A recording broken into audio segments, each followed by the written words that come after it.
Dando continuidade, né, à questão das máquinas simples. Lá no livro de vocês, na página 14, ele mostra que as máquinas térmicas, no nosso cotidiano, né, ela é bem utilizada em aparelho doméstico, variado como geladeira, micro-ondas, diversos tipos de veículo, como carro ou ônibus. Esse dispositivo ele tem em comum a energia na forma de calor, foi amplamente empregado para o ser humano para obter conforto e comodidade, né? Quando se descobre como transformar parcialmente o calor, que é representado pela letra Q, em energia mecânica, desenvolveram-se as máquinas térmicas. E desde aí as máquinas térmicas é um dispositivo que é transformar parte da energia térmica fornecida pela energia mecânica, né? Então ele mostra aí a Revolução Industrial, né, que foi em 1918, né?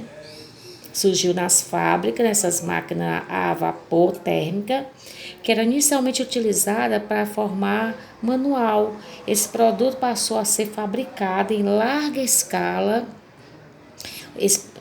como é que diz? Direcionadamente ocorria em produtos artesanal, aumentando a oferta e diminuindo o custo dos bens de consumo, né? Essas fábricas demandavam muita mão de obra fazia com que homens e mulheres, né, e até mesmo as crianças se deslocavam do campo para a cidade em busca de melhores salários, né? Devido a essa mudança que ocorreu. Na página seguinte, ele mostra que nessa economia ele existia 4 grandes revoluções industrial para chegar ao estágio atual, representado na linha do tempo. Né? Significou que grande avanço no sistema da produção na época faltou sobretudo novas tecnologias. E as primeiras máquinas eram envolvidas pelo processo hidráulico, né? Que era a força hidráulica. Em seguida passou a vapor. Foi criado por Thomas, né? E fez modificações para que essas máquinas pudessem produzir mais com a mesma quantidade de combustível. Aperfeiçoando estas máquinas no século XIX, surgiu a entrada de ferro, barateando o transporte dos produtos. Para levar, né, fazer com que esse uso do vapor, posteriormente, né, de energia elétrica, na vida como é que eu posso dizer, no século XIX, inúmeros avanços, né, nesse transporte no meio dessa produção, facilitou mais a chegada, né, de produto devido a esse processo desse transporte. Aí vem a questão do ciclo termodinâmico, né, que as máquinas térmicas funcionavam em um ciclo termodinâmico que se caracteriza por uma série de transformações de energia produzida em um sistema. Aí ele mostra a questão do volume, da temperatura, da pressão. E esse ciclo é composto de série de processos termodinâmicos, no fim dos quais esse sistema regressa no seu estado inicial, né, de temperatura, representada pela letra T, pela pressão pela letra P e o volume pela letra P. Isso veio ocorrer, né, nesse procedimento que a gente chama funcionamento dessas máquinas térmicas, né? Interage no sistema que realiza conversões de energia térmica em calor ou energia mecânica. O funcionamento dessas máquinas envolve várias etapas. A máquina recebe energia térmica de uma fonte quente.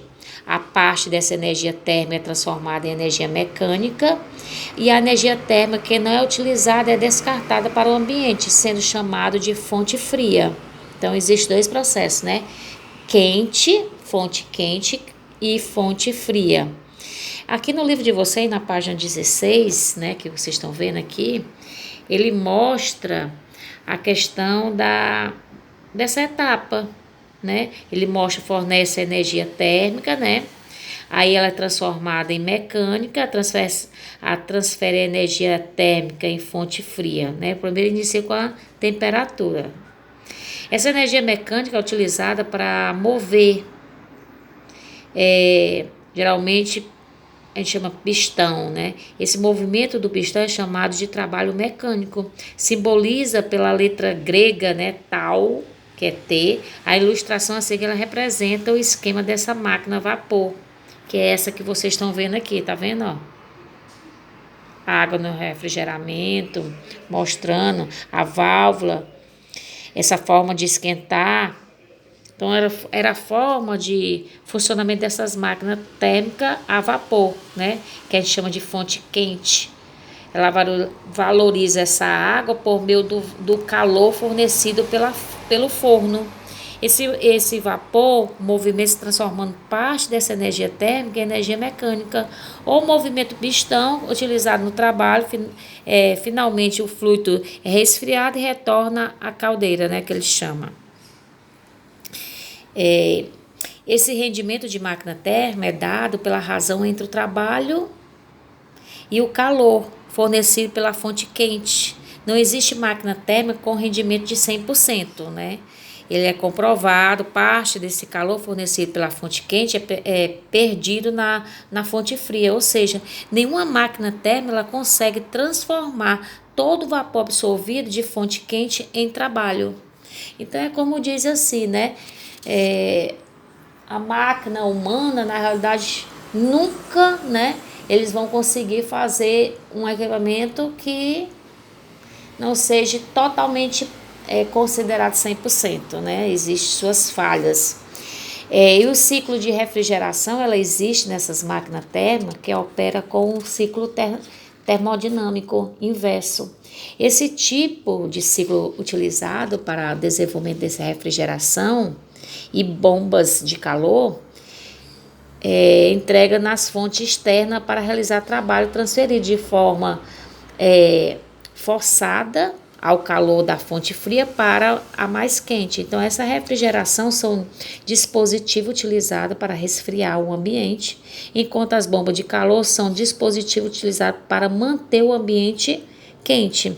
Aí ele dá até um exemplo aqui no caso da geladeira, né? O motor da geladeira tem uma função de realizar trabalho pela transferência de calor da fonte fria para a fonte quente. Né? Então, é aquela forma que hoje eles até conseguem fazer aqueles tipo, hoje tem até a geladeira que a gente chama mais econômica, Invecta, né? Que é exatamente esse processo, na redução, no controle, para poder economizar mais energia. Aí ele mostra aí perca de energia térmica, né, na fonte quente.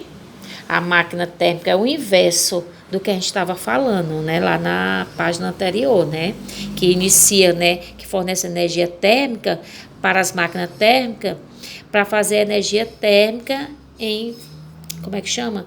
Em fonte fria. Já o inverso aqui é a fonte fria, né, para perder, no caso aí, ela perde energia térmica na fonte quente. Então, libera, como assim, na casa da geladeira, né? Ela mantém a temperatura fria. Então, aquele procedimento faz com que perca energia na temperatura quente. Nos refrigeradores de energia elétrica, é fornecido para o compressor, né? Faz com que esse trabalho, oferecendo o inverso, né? Que é a fonte que eu acabei de falar, fria para quente. Então, é um procedimento diferenciado. Então, é só isso a questão das máquinas térmicas, né? Essa evolução que ocorreu.